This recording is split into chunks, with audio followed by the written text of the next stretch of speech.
Sziasztok! Ez itt a Pingvin Bázis heti hírösszefoglalója 2023. 49. hetének legfontosabb open source híreivel.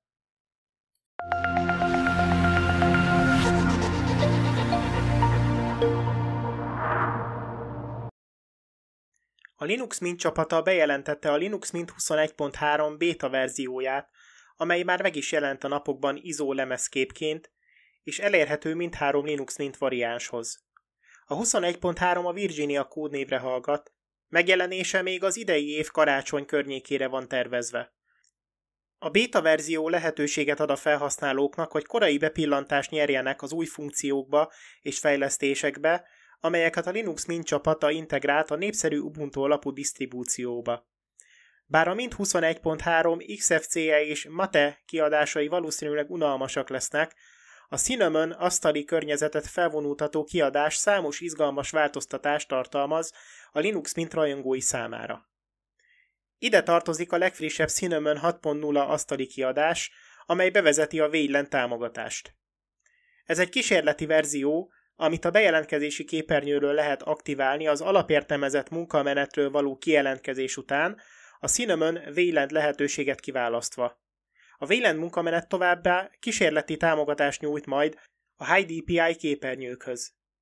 A Linux Mint 21.3 végleges változata továbbra is a tesztelés alatt álló Wayland munkamenetet fogja majd tartalmazni. A projektvezető Clement Lefebvre úgy véli, hogy a Linux Mintnek nem szükséges teljes mértékben alkalmazkodnia a Wayland támogatáshoz 2026 előtt, amikor is a Linux Mint 23 sorozat megjelenik. Ezért 2 évük van a Wayland munkamenet további finomítására. A Cinnamon 6.0 asztali környezet olyan újdonságokat hoz, mint például a frissített hang- és energiakijelzők, támogatást hoz az AVIF formátumú képekhez, új gesztust az asztali nagyításhoz, színpipetta támogatást a képernyőkép szolgáltatásban, új menü részletek opciót, egy XDG portál konfigurációs fájlt, valamint számos egyéb fejlesztést. A 3 kiadás esetében a Linux Mint 21.3 frissített belső alkalmazásokat is tartalmaz, mint például a Hypnotix TV néző alkalmazás, amelyben most már lehetőség van a csatornákat kedvencekként menteni, és saját csatornákat létrehozni bármilyen lejátszási listával vagy IPTV szolgáltatóval. Ezen kívül a Pix képnézegető videó lejátszása fejlesztve lett a videóklip orientációjának figyelembevételével, a Bulky Batch File név átnevező eszköz támogatást kapott a bélyegképekhez és a húzható és ejthető funkciókhoz, valamint a Slick Greeter bejelentkezési képernyő most már lehetővé teszi a bejelentkezési ablak elrendezésének konfigurálását. Egy másik érdekes változás a 21.3 kiadásban, hogy mostantól lehetőség van a Romeo instabil szoftveres tároló használatára a disztribúcióba Bleeding Edge funkciók telepítéséhez, amelyeket a jövőbeli Linux Mint kiadásokban is be fognak vezetni. Ennek a változásnak köszönhetően a Linux Mint instabil PPI-ja elavultá válik. A 21.3 továbbra is az Ubuntu 22.04 Jammy Jellyfish operációs rendszer sorozaton alapul, és a Long Term Linux 5.15-ös kernel sorozatot használja. A Linux Mint 21.3 biztonsági frissítéseket 2027-ig fog kapni. Szeretném mindenkinek felhívni a figyelmét, hogy a Mint 21.3 beta az esetleges felmerülő hibák miatt éles használatra még nem javasolt. A Debian Team felfüggesztette a Debian Linux 12.3 kiadását, miután azonosítottak egy súlyos adatsérülési hibát a 6.1.64.1-es verziószámú Linux kernelben, amely az ext4 fájlrendszerű rendszerek lehetséges adatsérüléséhez kapcsolódott. Számolt be róla a linuxmint.hu. A 1057.843 azonosító számú dokumentált hiba miatt a Debian 12.3 fejlesztői sürgős figyelmeztetést adtak ki a felhasználóknak, különösen azoknak, akiknek felügyelet nélküli frissítések vannak konfigurálva a rendszerükben. A hiba eredményeként a Debian 12.3 csapat úgy döntött, hogy elhalasztja a kiadást, míg a kritikus javításokat nem végezték el a Linux kernelben. A felhasználóknak azt javasolták, hogy tartózkodjanak a rendszerfrissítéstől, amíg a probléma megoldása nem kerül. Fontos hangsúlyozni, hogy ha már valaki frissített a 12.3-as verzióra, az ext4 fájlrendszer használatával az nem jelenti automatikusan az adatok sérülését, csak annak veszélyét. A Debian fejlesztők aktívan dolgoznak a hiba kijavításán, amit az elkövetkező frissítések során közzé is fognak tenni. A legfrissebb információk szerint az Upstream Linux kernel 6.1.65-ös javítása megoldotta ezt a problémát, és várhatóan a 12.3-ba is belekerül a 6.1.66-os verzióval. A felhasználók további információkat és a hiba állapotát nyomon követhetik a Debian hibakövető oldalán a képernyőn látható linken. Az OpenSUSE projekt izgalmas időszakot él meg, mivel jelenleg egy márkafrissítésen megy keresztül, melynek célja, hogy különbözővé tegye magát az anyavállalattól, a SUSE-től. A közösségi tervezők részt vesznek ebben a folyamatban, melynek során számos terv készült az OpenSUSE logó frissítésére. Egy nyilvános szavazást is indítottak a közösség részvételével, hogy kiválasszák a lehetséges logókat. A szavazás december 12-ig tart, tehát már nem sok idő áll rendelkezésre, hogy kifejezd a véleményed az ikonikus OpenSUSE Linux disztribúció jövőbeli márka megjelenéséről.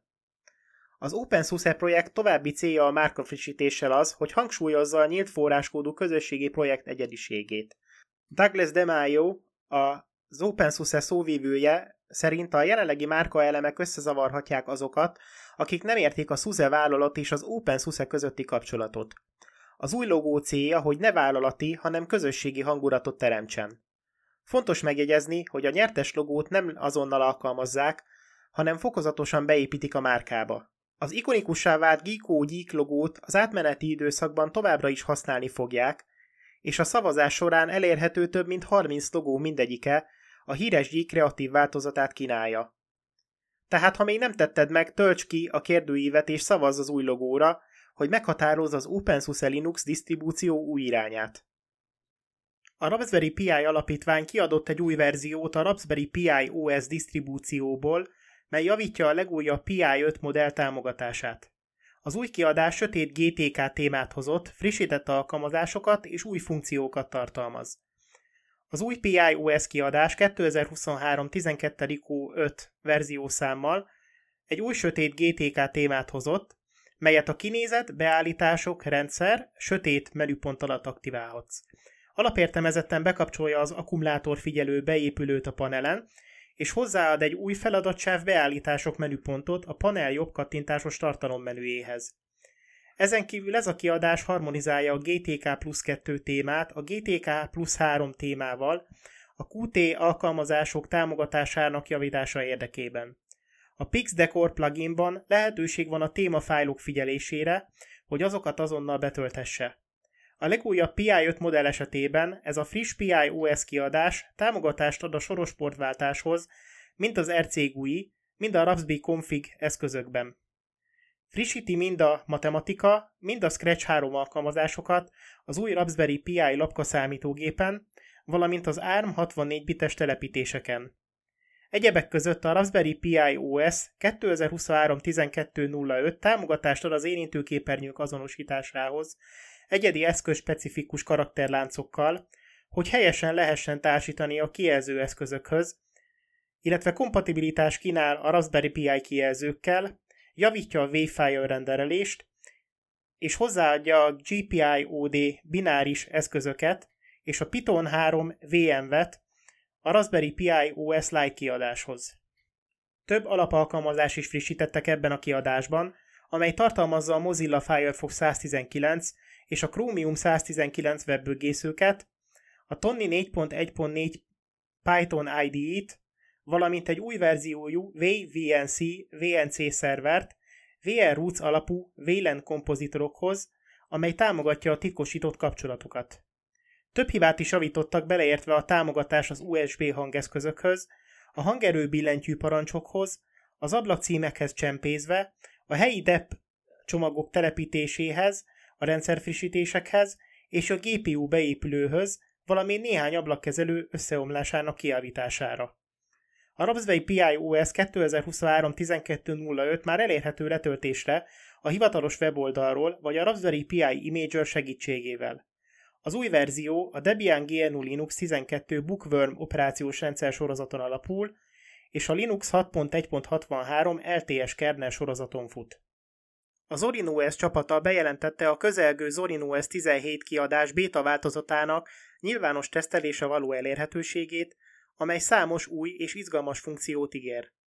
Az Ubuntu 22.04 LTS Jammy Jellyfish operációs rendszer sorozaton alapuló Zorin OS 17 béta változat a Linux 6.2 kernellel és a Mesa 23.0 grafikus csomaggal rendelkező Ubuntu 22.04.3 pontkiadásból származik. A Zorin OS 17 béta egy kifinomultabb és modern asztali élményt hoz, bár alapvetően az Ubuntu 22.04 LTS-re épül, ami a GNOME 42 asztali környezet sorozatot használja. A Zorin OS 17 új multitasking funkciókat is bevezet, amit térbeli asztalnak neveznek. Ehhez két asztali effekt tartozik, a Desktop Cube és a térbeli munkamenetváltó. Ezek nincsenek alapértelmezés szerint engedélyezve, tehát aktiválnod kell őket a Zorin kinézet eszközben az Effects alatt. A Zorin menüt átdolgozták és egy univerzális keresési funkciót kapott, amely lehetővé teszi a keresést még több helyen, valamint az új All Apps kategóriával áttekintheted az összes alkalmazást ABC sorrendben. Egyebek között a Zorin OS 17 vékonyabb státusz pop-upokkal rendelkezik a hangerő és a fényerő számára, távoli asztalmegosztást RDP-vel, áramvonalasított előre telepített app kiválasztást az Zorin OS Core kiadásban, támogatás az újabb hardverekhez és egy frissített logót. Végül, de nem utolsó sorban, a Zorin OS 17 két új elrendezés is ígér, amelyek utánozzák a régi GNOME 2 asztali környezetet és a Google Chrome OS asztali környezetet, de ezek csak a Zorin OS 17 Pro kiadásban lesznek elérhetőek. A 17-es béta változat letölthető a hivatalos weboldalról. Szeretném felhívni a figyelmeteket, hogy béta verzió lévén a rendszer tartalmazhat még hibákat, ezért a telepítése produktív munkákhoz nem javasolt. A Zorin OS 17 végső változata a következő hetekben lesz elérhető. Végül így a videó végén egy kis nyereményjátékra szeretnélek titeket invitálni a karácsonyi ünnepek közelettével. A játék során 4 kérdésre kell helyesen válaszokat adni. A kérdést helyesen megválaszolók között 4 Linux matrica csomagot sorsolok ki a Unix Stickers jóvoltából. A nyereményjáték sorsolására jövő hét vasárnapi hírösszefoglaló során kerül majd sor. Az űrlapot a videó leírásában megtalálhatjátok. Mára ennyi volt, köszönöm a mai figyelmeteket. Ha tetszett a videó, ne felejtsd el lájkolni, illetve feliratkozni, illetve nyomd meg a csengőt, hogy elsőként értesülj legújabb tartalmaimról. Mindenkinek produktív hetet kívánok!